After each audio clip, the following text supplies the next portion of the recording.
I hope everybody's having a nice afternoon. Um, it's almost the end of the week. I'm gonna wait a little minute, give people a chance to realize that I am here. The world's first and only dark-skinned activist, Rashida Strober, is in the building. I hope you guys are having a fantastic evening. A couple of quick reminders. I want to remind everybody that on September 1st, that I will be doing a performance reading of my play called A Dark-Skinned Woman's Revenge at the Atlanta Black Theater Festival.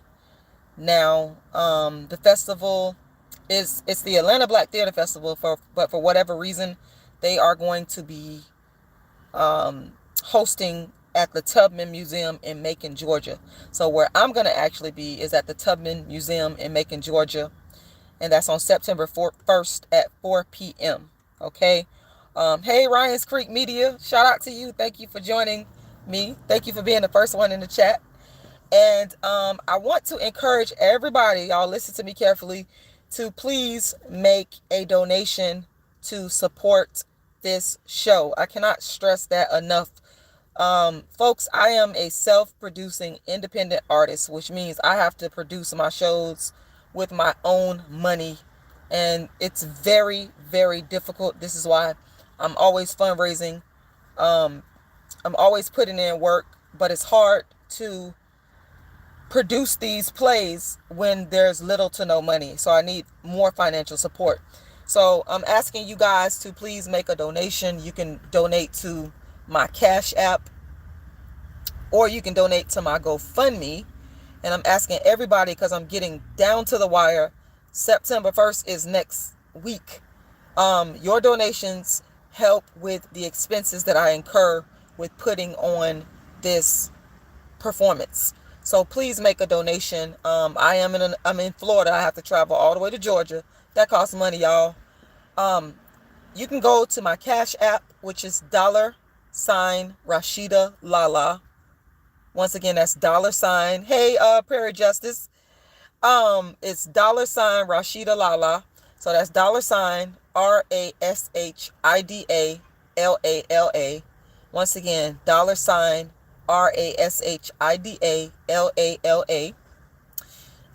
Or you can go to my GoFundMe. And I have been sending out emails, like I've been trying to be consistent with sending emails to my GoFundMe to let people know that I need your financial support. And whatever amount you decide to give, I am very grateful for that. My fundraising goal for this particular production is $5,000. I am nowhere near that amount. I would like for you all to help me to get near that amount. So once again, you can go to my Cash App, or you can go to my my Cash App or my GoFundMe. And you can find my GoFundMe if you Google Rashida Strober GoFundMe. The GoFundMe is going to pop right up. If you, like I said, you can go to my Cash App. That's $Rashida Lala, $Rashida Lala. All right. So I will be making announcements and encouraging people to go make a donation to me throughout this live. And it's just because I am getting so close to the wire, so close to the deadline, and I have not reached nowhere near the goal. And I'm going to keep asking for support, because I believe there's somebody out there that will make a donation and that will support. So thank you in advance. The reason why I decided to make this live, and I was actually going to do this live earlier, but I just didn't have a chance to do it this morning. Y'all know how YouTube is always sending suggestions to you of what to watch. So YouTube sent me a suggestion, and I think this came out of the Manosphere, and I don't know why I'm getting Manosphere suggestions, but when I looked at one of the videos, I saw something about the Manosphere, and it was about this white supermodel, former supermodel, should I say, Paulina. I think that was her name. But anyway, she was making doing some interviews about being invisible. And the reason why she said that she was invisible is because she's a white woman. She was a former model, supermodel. and I believe at one time among the highest paid supermodels. And she was talking about how basically she's invisible to men now that she's reached a certain age. I believe she talked about being like somewhere in her late 50s. And she was, giving her experiences. And to me, some people might say complaining. Like some of y'all say, I complain about being dark skinned and what I go through as a dark skinned woman. So some would look at what she was saying as complaining. She was talking about her experiences being a former supermodel and now at her age being retired and whatnot, being in her late 50s, how at one time she was getting all this attention from men, whereas now she gets barely no attention from men. And if a man is paying her some attention, it's short-lived, because as soon as they see somebody younger, they find a way to say, you know what, I'm out. I gotta go. I want to go talk. They end up going to talk to the younger woman. Okay. So I'm sitting here listening to this white woman who's privileged. She's, white privilege. I believe she had been married at least once. She was widowed, and then I'm not sure if the second person that she was with was her husband or not, but she was in a relationship with this particular person at one point, but I believe the relationship ended for various reasons. So I'm listening to this privileged white woman who has made some money, obviously. She was among the highest paid supermodels in the world.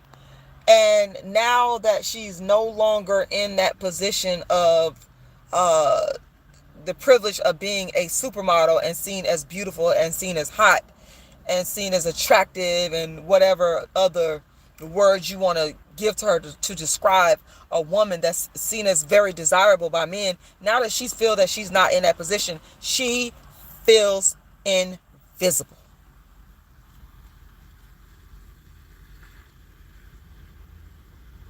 And so I'm listening to her, and while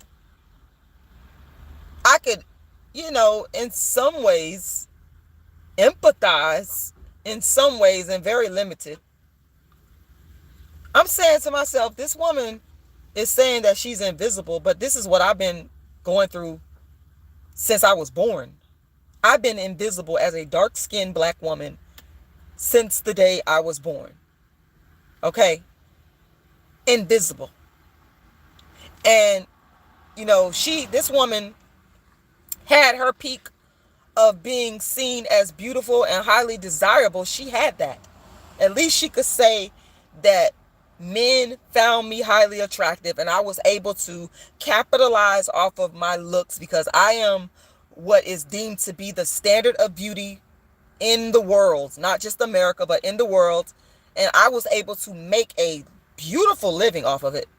And I'm pretty sure her husband probably married her in part because of her looks. So she was able to use her beauty bargaining power throughout most of her life.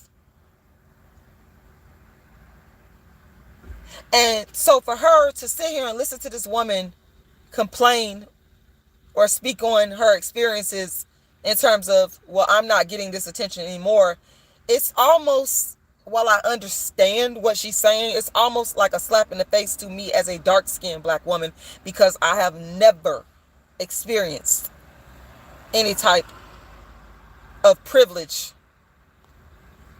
for being beautiful, for being sexy, for being desirable. And she's complaining because in large part it has to do with her aging. Okay? But as a dark-skinned black woman, it didn't matter when I'm young, old, middle-aged, none of that matters. Dark-skinned women have always been invisible. No matter our age, no matter our status, except, now I might take back one status. Now, if you like a famous dark-skinned woman, then you're generally excluded. But that's a a super duper tiny percentage of dark-skinned women that actually get a chance to be seen. So it's hard for me as a dark-skinned black woman listening to this woman speak on being invisible. It's kind of hard for me to sympathize with her. It's kind of hard for me to understand where she's coming from. And I'm really like, find myself when I was listening to her, I was like, really like pulling and reaching and stretching and looking for some way to feel empathetic, some way to feel sorry for her. Because being a dark-skinned woman my whole life, dark-skinned women our whole lives, the majority of us, we suffer from being invisible. We are never seen unless we, like I said, unless we are famous, which that's a small percentage. You got your Oprah Winfrey's, you have the token dark-skinned women. Like I wrote a book called Token Dark Girl, the It Dark Girl of the Moment, where I analyze dark-skinned women in popular culture, and it's a very small percentage that get to be seen. And we spend our whole lives being invisible. I want this woman to understand we spend our whole lives, and it impacts our economics. It impacts our marriage chances. It impacts every single aspect of our life, from the cradle to the grave. We spend our whole lives being invisible. And we've been doing what you're doing. You waited till you was like almost 60 to say, well, I'm invisible and I'm being treated wrong. But dark-skinned women, we've been doing what you're doing. And we do it almost from the time we are born.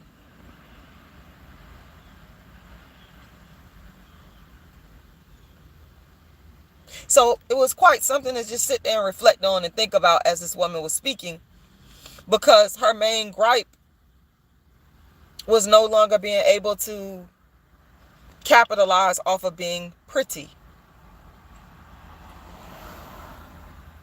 But I argue that she still has a more privileged position in the society, even at the age of almost 60, than a dark-skinned woman like me.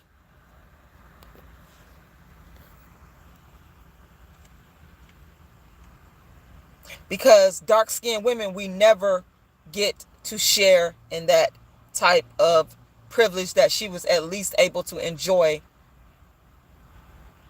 in her teens, 20s, 30s, and probably up until her 40s. We don't get to capitalize off of our beauty, off of our looks, make money off of our looks like that. Because we are considered to be the undesirable ones. We are considered to be ugly. In this society, dark skin decreases your value as a woman. In this society, dark skin decreases your femininity. It takes away from your femininity. I'm not saying that we're not feminine. I'm just saying this is what society does to dark skinned women. So it's very difficult to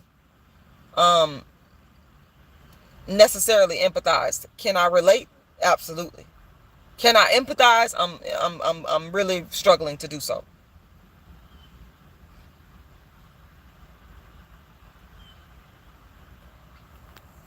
But yeah, y'all, that's all I wanted to say. I wanted to come on here and briefly speak about that, because I thought that her point of view was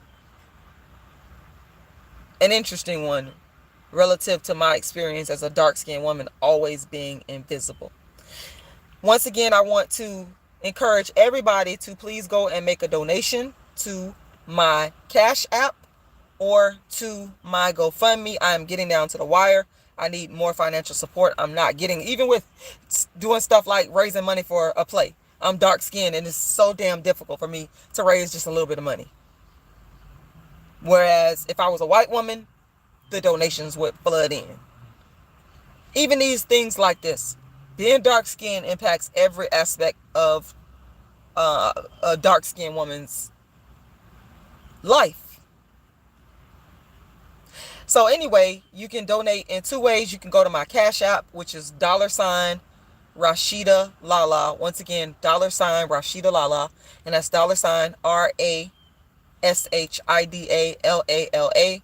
$RASHIDALALA. You can also go to my GoFundMe by Googling Rashida Strober GoFundMe, and your donations will go towards helping me with my performance that's coming up at the Atlanta Black Theater Festival, where I'm going to be responsible for footing all the monies associated with producing.